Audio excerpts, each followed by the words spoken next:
Assalamualaikum warahmatullahi wabarakatuh. Nama saya Prawiro Wibowo.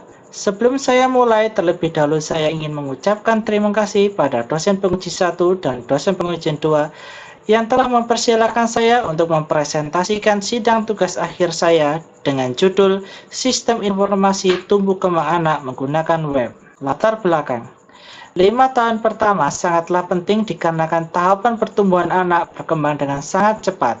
Untuk itu perlu adanya pemantauan dalam pertumbuhan dan perkembangan agar anak dapat tumbuh secara normal dan dapat dengan cepat menangani jika anak tidak berkembang secara normal atau terlambat. Dalam hal ini peranan ibu, bapak, dan pengasuh menjadi sangat penting.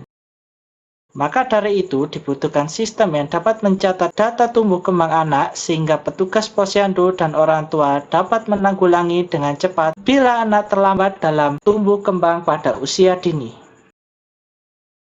Rumusan masalah. Berdasarkan uraian di atas, masalah yang dapat dirumuskan adalah bagaimana mengembangkan sistem informasi tumbuh kembang anak menggunakan web. Yang kedua adalah batasan masalah. A. Hanya membahas tentang KKA saja. B. Hanya membahas tumbuh kembang anak umur 0-5 tahun. C. Desain website. Tujuan masalah. Tujuan masalah adalah membuat sistem informasi tumbuh kembang anak menggunakan web. Manfaat penelitian. Bagi kader, yang pertama adalah memudahkan penginputan data anak. Yang kedua, memudahkan pembuatan laporan tumbuh kembang anak. Bagi masyarakat adalah memudahkan masyarakat mengakses data tumbuh kembang putra-putrinya. Bagi peneliti, penelitian ini dilakukan untuk mendapatkan penelitian yang nyata dalam melakukan penelitian di bidang teknik informatika, khususnya dalam bidang sistem informasi. Kerangka berpikir. Penulis melakukan penelitian dengan mengikuti rencana kegiatan yang tertuang dalam kerangka seperti berikut. Yang pertama adalah merumuskan dan membatasi masalah penelitian. Yang kedua, metode pengembangan sistem. Sebelum pembuatnya dilakukan analisis kebutuhan dan identifikasi masalah. Dalam tahap implementasi, yang pertama adalah desain website, perancangan user interface, dan pencetak laporan. Dalam tahap berikutnya adalah testing, di mana sistem akan diuji, dan yang terakhir adalah operasi sistem, di mana nanti akan dilakukan pemeliharaan sistem.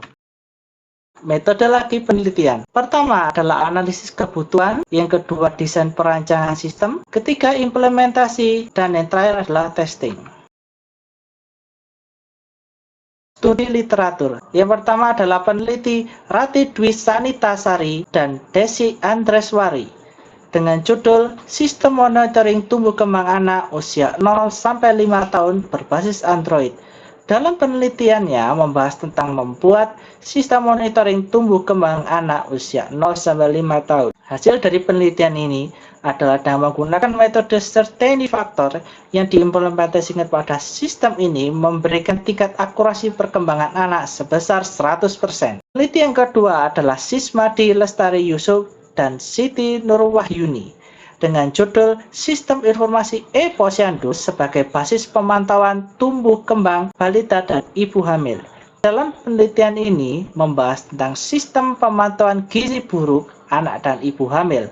Hasil dari penelitian ini adalah pemanfaatan E-Posyandu lebih efektif dan akurat baik informasi yang disampaikan maupun data yang akan digunakan untuk pelaporan pihak terkait.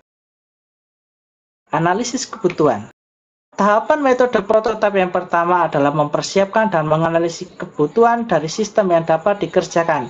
Informasi dan insight yang diperoleh dapat berupa dari hasil observasi dan studi literatur.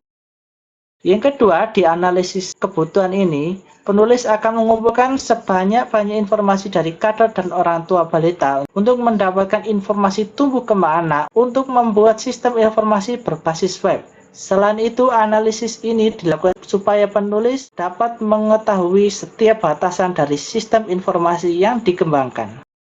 Berikut adalah flowchart, diagram konteks, DFD diagram, dan IRD diagram analisis kebutuhan antara kader dan orang tua balita atau user. Dalam flowchart ini, kader adalah memulai memasukkan user dan password. Setelah login, kader dapat melihat detail user. Kader menginput identitas anak dan menyimpan data anak dalam tabel. Dari sisi kader, pertama memasukkan username dan password untuk login ke dalam sistem. Setelah login, kader dapat menginput identitas anak dan menyimpan data anak yang dapat dilihat di list dan tabel data anak. Kader juga bisa menampilkan data anak dan memasukkan data KKA. Setelah menyimpan, data akan masuk dalam tabel dan grafik KKA. Setelah itu, kader dapat menentukan status kembang anak. Dalam penentuan status kembang anak, kader membuat keputusan. Jika bermasalah, kader akan memberikan solusi dan anjuran untuk ibu. Dan jika tidak masalah, akan menampilkan laporan KKA. Demikianlah peran kader dalam sistem ini. Untuk user, pertama adalah memasukkan username dan password. Setelah itu login untuk melihat detail user. Dalam halaman pertama akan menampilkan data anak dan KKA. Di sini orang tua dapat melihat dan menentukan status anak. Dalam halaman ini, orang tua dapat menentukan status anaknya masing-masing. Jika bermasalah, disarankan untuk segera menghubungi kader. Jika tidak ada masalah, maka bisa disimpulkan bahwa kondisi anak Anda adalah normal. Diagram konteks. Dalam diagram konteks yang ada di atas, terdapat dua entitas yang bertindak sebagai pengguna dari sistem yang diusulkan, yaitu administrator, kader, dan non-administrasi orang tua anak.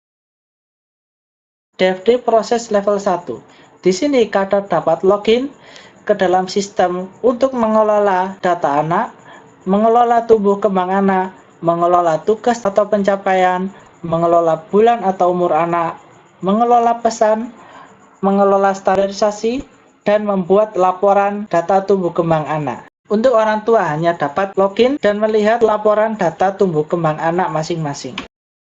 IRD Sistem Informasi. Di sini kader dapat mengakses data anak, tugas pencapaian, kembang anak, bulan, pesan, dan standarisasi. Sedangkan orang tua hanya dapat mengakses data tumbuh kembang anak masing-masing. Analisis sistem usulan. Alur kerja sistem yang diusulkan dibagi menjadi dua, yaitu alur administrator dan non-administrator. Administrator. Pengguna harus login sebagai administrator. Setelah masuk login ke dalam sistem, administrator dapat menambah, mengedit, mencari, dan menghapus data yang dibutuhkan, serta membuat laporan tumbuh kembang anak. Yang bertindak sebagai administrator adalah kader posyandu. Non-administrator.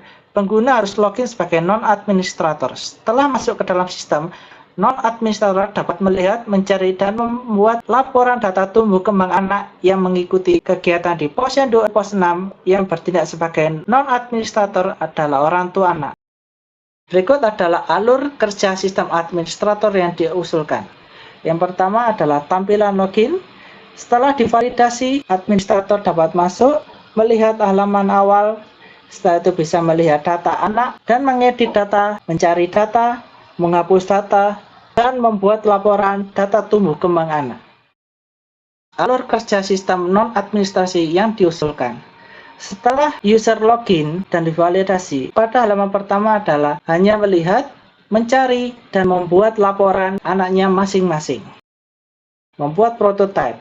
Dalam proses ini, penulis akan berfokus pada pembangunan struktur data, desain sistem informasi, perancangan interface, dan perancangan fungsi dari sistem informasi yang dibuat. Berikut adalah contoh desain awal sistem informasi web yang akan dibuat. Yang pertama adalah desain login screen. Ini adalah tampilan login screen desain pertama yang akan dibuat penulis. Yang kedua, desain pendaftar anak. Ini adalah rancangan awal memasukkan biodata anak. Yang ketiga adalah tampilan grafik dan data balita. Berikut ini adalah tampilan desain pertama untuk menampilkan grafik data tumbuh kembang anak. Desain login screen 2. Berikut ini adalah desain revisi berdasarkan desain awal. Pertama, menghapus daftar dan menambahkan lost your password. Desain pendaftaran data anak kedua. Di sini alamatnya ditiadakan dan diganti dengan lebih rinci, yaitu kelompok BPKB, RT, RW, dusun, desa, kecamatan, dan posyandu. Pengujian. Dalam pengujian ini pertama adalah masuk ke dalam web. Hasil yang diharapkan adalah dapat login ke dalam sistem. Hasil uji cobanya sudah dipastikan. Setelah login sebagai kader, ini adalah tampilan halaman beranda kader atau administrator. Berikutnya adalah input data anak. Kader masuk ke halaman anak dan klik form input data untuk mendapatkan data anak dan tekan tombol simpan. Yang pengujian keempat adalah menghapus data. Setelah masuk halaman anak, lalu klik tabel data untuk menghapus data anak yang dipilih. Nomor 5. Detail data anak. Kader dapat masuk ke halaman anak, lalu klik tabel data, lalu klik detail untuk melihat detail dan grafik data tumbuh kembang anak. Nomor 6. Input data kembang anak.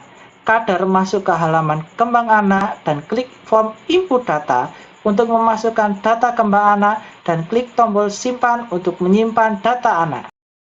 Nomor 7. Hapus data kembang anak. Kader masuk halaman data kembang anak, lalu klik tabel data, lalu klik hapus untuk menghapus data tumbuh kembang anak yang dipilih. Nomor 8. Ekspor laporan. Pada tahap ini, kader masuk ke halaman laporan, lalu mengklik input tahun dan bulan yang diinginkan, kemudian klik simpan untuk membuat laporan tumbuh kembang anak.